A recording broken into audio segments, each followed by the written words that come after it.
As the Money Burns is an original podcast by Nikki Woodard. Based on historical research, this is a deep exploration into what happened to a set of actual heirs and heiresses to some of America's most famous fortunes when the Great Depression hits. Each episode has 3 primary sections. Section 1 is a narrative story. Section 2 goes deeper into the historical facts. Section 3 focuses on contemporary, emotional, and personal connections. Story recap. Newlyweds Sam and Betty Van Alen have begun their new life together in bliss, while an Italian prince and his new American bride face opposition. Now back to As the Money Burns. From this day forward. Hearts break as a tennis star heads to the altar, but will one disgruntled family member halt the wedding?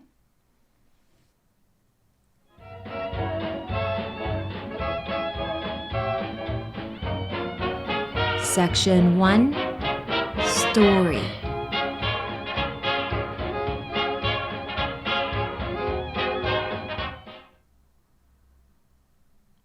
Nearly a year after an engagement was announced, the day has finally arrived.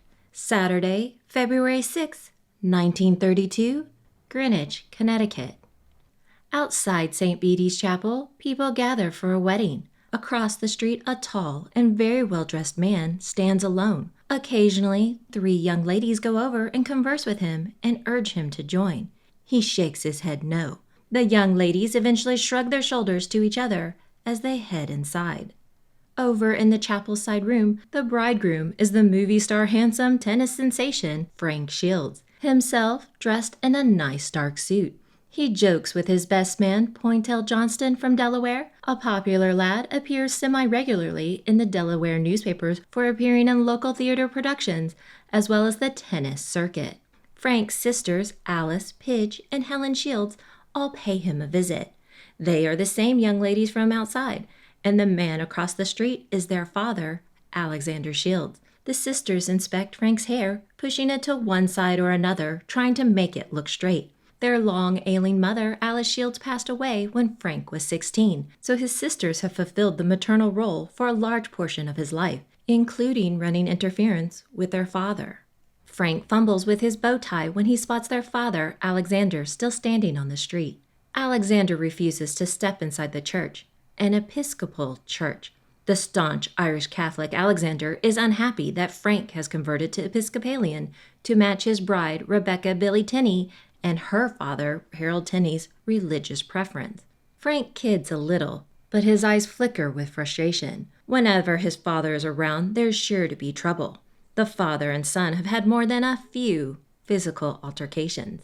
Once, Newport matrons, including Maud Barger Wallach, intervened, preventing Alexander from further chastising his son at a tennis tournament. Frank is determined not to have his day ruined. In Rosemary Hall, Pointel escorts down the aisle the maid of honor and sister of the bride, Suzanne Tenney, dressed in yellow lace. Then the lovely Billie emerges carrying a bouquet of long-stem calla lilies and wearing her mother's ivory satin and rose point lace wedding gown. Their father, Harold, kisses Billie when handing her off at the altar. Brother, Harold Bud Tenney, sits with their mother. Reverend John Chapman performs the ceremony. Frank's sisters sit in the pews, but their father is nowhere to be seen. Alexander remains outside, despite the chilly air. A slightly long pause is held waiting to see if any objections are raised. That whole standard requirement of speak now or forever hold your peace part. Everyone holds their breath and tenses up as they wait to hear if the door will open. The pews creak as people shift uncomfortably, breaking the silence. The Reverend utters the vows that the couple then repeats. To have and to hold, for better or for worse, for richer, for poorer, in sickness and in health. To love and to cherish, from this day forward until death do us part. When the doors burst open, happy bride and groom emerge, greeted by their guest, while Alexander remains aloof across the street. Father and son exchange a quick, unhappy glance. Frank turns his attention to his bride. As the various parties gather in cars and head off to the reception, Alexander relents and rejoins his daughters. At the home of Billie's parents, Alexander finally enters the party. Frank avoids his father as much as possible, but eventually relaxes when he notices Alexander laughing and chatting with Billie's grandmother. The stately woman, too, is adamant about her faith, though of the Episcopalian persuasion. Amidst all the revelry, Frank receives a message. He is informed he ranks number 2 and will once again be on this year's U.S. Davis Cup team. His placement on the Davis Cup team means Frank will spend a good part of the year away from the dull and dreary bank junior loan officer desk that will surely await him soon enough. While he is highly ranked, his amateur status means he must earn an alternative income working at Billie's father's bank. Shortly thereafter, the newlyweds get an apartment on East 73rd in Manhattan. But for the next few months, they will be nonstop on the go. First, they will head to the Carolinas for their honeymoon with a set of tennis tournaments down there, and eventually back to London and Wimbledon and France, if all goes well enough. Oh yes, the next few months will be glorious. Love and romance is certainly in the air for the month of February 1932. Two other notable nuptials occur on February 10th. Former August 1931 kidnap victim Charles Marvin Rosenthal marries longtime family friend Lorna Freed in Long Island. They will honeymoon in Havana. And hint, a stork will be coming by the end of the year, 10 months later. Rosenthal was released after $50,000 of the $100,000 ransom was paid, essentially $967,000 of $1.9 million in 2023. Possibly there are some lingering worries on another kidnapping attempt. However, 3 suspects were arrested, convicted, and sentenced to 65 years for the kidnapping soon after Rosenthal's return. Italian Prince Girolamo Jerome Rospigliosi marries heiress Marian Snowden for the 3rd time. The first 2 ceremonies, both religious and civil, were held back in November 1931. This new ceremony supposedly at the bequest of Marian's trust to ensure legitimacy. Her mother, Mrs. Davidson, revises her protestation, claiming concern for the age gap between the 19-year-old bride and 24-year-old groom, as now the papers are claiming he doesn't owe to Italian creditors debts of $500,000, about $10.68 million in 2023. Alas, their extended honeymoon period is interrupted by Marian needing an emergency procedure and stays in a sanitarium while recovering. Despite several dashed hopes, alas, 2 nuptials are nowhere near pending for 2 of the wealthiest heiresses, tall and increasingly less awkward Doris Duke and the chubby budding fashionista Barbara Hutton. Both are being heavily pursued, with several potential engagements rumored. Previously, Prince Rospigliosi chased Barbara last summer while in Europe. Now Barbara is on a worldwide cruise heading to the Far East, a place deep in her heart. She is accompanied by her stepmother Irene Hutton and recently joined by her father Franklyn Hutton, who just completed an African safari with Barbara's cousin Woolworth Woolley Donahue. Meanwhile, Doris Duke serves as a bridesmaid for socialite Cynthia Pratt in her wedding to William McKinnon Lachlan, while the photos show off Doris wearing the bridesmaid's fashionable brown fur muff with gold leaf. The captions continuously point out her uber wealth. Thus, Doris's participation overshadows and competes with the bride. Could Doris and Barbara be doomed to always be bridesmaids, but never brides?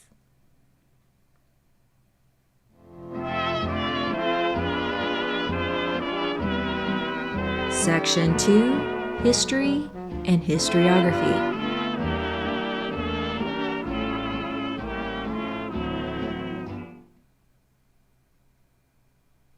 So many people weave in and out of these elaborate and interconnected tales. When I first began pursuing this subject, I was excited by the overlap of so many known historical figures, or at least recognizable family names. I couldn't help but to continually pull at each new thread to see where it would take me, and somehow I always ended up right back where I started. I had long known the stories of Barbara Hutton and Doris Duke. Well, the overarching grand scheme of their lives. Several times over the decades since first discovery, I rewatched both miniseries based on their lives and even borrowed a biography or two on each from the library a decade before this project during one bout of unemployment and unrelated to another bout leading to this series.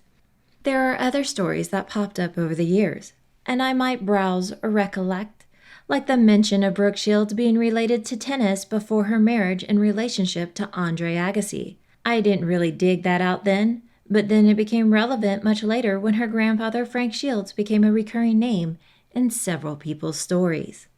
As I plunged deeply into these stories, I found more and more and would eventually surprise myself with some discoveries. I have combed biographies, autobiographies, history books, magazine and newspaper articles, and other internet resources. Our digital age has provided a large source of particular pieces of information that would have been more difficult when most of the earlier books were written. There are sources like the contemporary Charlie Knickerbocker and Nancy Randolph, along with other society reporters like the later Cleveland Armory, who occasionally connect the stories together. But otherwise, most of these connections have long been forgotten. And now I have repieced much of these connections back together to bring this bygone era to life. Here's where some of the fun and delight begins. It's not just biographies and memories which have some problems with facts. Even contemporary sources get several things wrong: dates, sequences, names, and sometimes embellishing incorrect details. Textual isn't the only source, but a few visuals as well. If you check the various social media, Twitter, Instagram, and Facebook group for As the Money Burns, you will find the following referred photos. First, in relation to Frank Shields. In his biography, Bigger Than Life, written by his son, William Shields, there is a photo on a ship around 1931 Wimbledon with Frank's doubles partner, Sidney Wood. Their escapades at that tournament are featured in episode 61, Served Well. The third guy in the photo and in the middle is mentioned as unknown to William Shields. I, however, immediately recognize the other guy as William San Van Alen, brother of Princess Louise Van Alen Mdivani, son of socialite Daisy Van Alen, and great-grandson of Gilded Age socialite Queen Bee, Caroline Astor. I knew this because around that time I located an image of William Sam Van Alen on cruise ship with his mother, Daisy Van Alen, and sister Louise Van Alen from a few years earlier. Now, this week, I recently found a second photo from that cruise with the addition of their brother, James Henry Van Alen, popularly known as Jimmy, but in our story referred as Henry. The photo also has their father, another James Van Alen, which would then date the two family photos as circa 1927 or earlier. With that information in mind, if one ages up William Sam Van Alen a little heavier, in those days, mid-20-year-olds look like late 30s or mid-40s today. At the time of my early discovery over 7 years ago, I showed the pictures to a few others, and they confirmed that my connection is highly likely. A reminder that both Van Alen brothers are very involved in the development of tennis in the United States, both with founding the Tennis Hall of Fame and developing the current point scoring system and tiebreak. Both are involved in Wimbledon, Davis Cup, and other related activities throughout their lives. William Sam Van Alen has been the focus of several recent episodes involving his own wedding, honeymoon, and newlywed activities. For Frank Shields' wedding to Rebecca Billie Tenney, there are naturally a slew of photographs released at the time in several newspapers across the country. One shows the couple with her flowers and veil leaving the chapel. Another refers to the couple, but the photo is another society couple. However, I do not at this exact moment recognize who the other couple is. Lastly, I will post a photo of Doris Duke as a bridesmaid in Cynthia Pratt's prestigious bridal party. In the press, the wedding is noted as uber fashionable, especially with bridesmaids wearing a brown fur muff with gold leaf details, which actually shows quite well in the photo. However, the various captions point out Doris as one of the wealthiest or richest heiresses. Thus, this bridesmaid gets as much attention as the bride. These trails can be lots of tedious work in fact-checking and confirming all the different details. I am aided with a very good memory and some appropriate, meticulous documentation for references and guidance. Little pieces over and over put back together of small moments in time until a more elaborate picture takes shape. Section 3, Contemporary and Personal Relevance.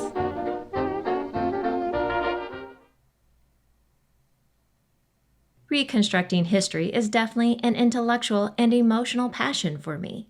History has plenty of twists and turns, but even more, it can show us patterns of behaviors within certain groups and types of people. I have avoided the one-and-done documentary format to aid in highlighting the similarities and interconnectedness we share in life, hopefully giving more of the social media glimpses in life as they were indeed parceled out in the past, along with all the misdirection cues. This is a many-layered tale with which I am giving little pieces, bit by bit, building to ever larger and bigger revelations. It is so easy to judge quickly when thinking of the bigger overall picture versus the slow buildup of being buried under the weight of things. The idea of sunken cost fallacy, where we all hang on a little longer to a dream, goal, relationship, or person, even when they start to hurt us. Sudden changes are that, sudden, and can force an immediate realization and reaction. But the slow, steady drip might barely be perceivable. Always trying to see the bright side or being blinded by shiny temporary positives might hide the long-term and quite debilitating negatives. Weddings are supposed to be the beginning of happy times. But we know full well that most of these stories have an inevitable failure rate far larger than the 50% of today's average marriage statistics. In these cases, we can already know how their stories will end, and they are not the fairy tale endings promised. As I revisit these stories and knowing their later outcomes, it makes me wonder about more modern people. Recently married Paris Hilton, Amazon czar Jeff Bezos with his divorce and new relationship partner, and others in the modern public eye. What are the trajectories of their lives? Where will this all go for them? With Lisa Marie Presley's death, her now public dire financial situation once again highlights that beneath the surface, many more things are lurking. There are darker crimes that occur within our story, and one of the biggest crimes of the 20th century will enter soon enough and its impact on those we are studying. But it's the smaller slights that really catch my attention, the nature of being in love and it all going wrong, and how money exasperates the problems in a multitude of ways. Can money mend a broken heart? Or only break it further? I want to send a shout out to the Proud Stutter podcast by Maya Chepkoff on her recent Ambies nomination in the DIY, Do-It-Yourself category. The Ambies is the official award given by the Podcast Academy. Winners will be announced on March 7, 2023. Also, an upcoming release, Agent Stoker podcast by Chris Connor and Brian Nelson returns with Season 2.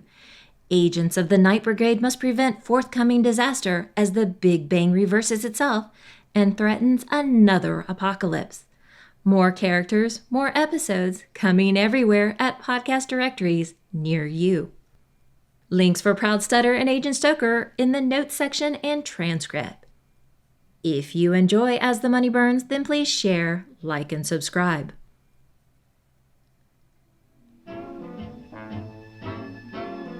Next, when we return to As the Money Burns, an ex-millionaire's financial crime catches up to him, and many more millionaires will soon be under investigation. Until then.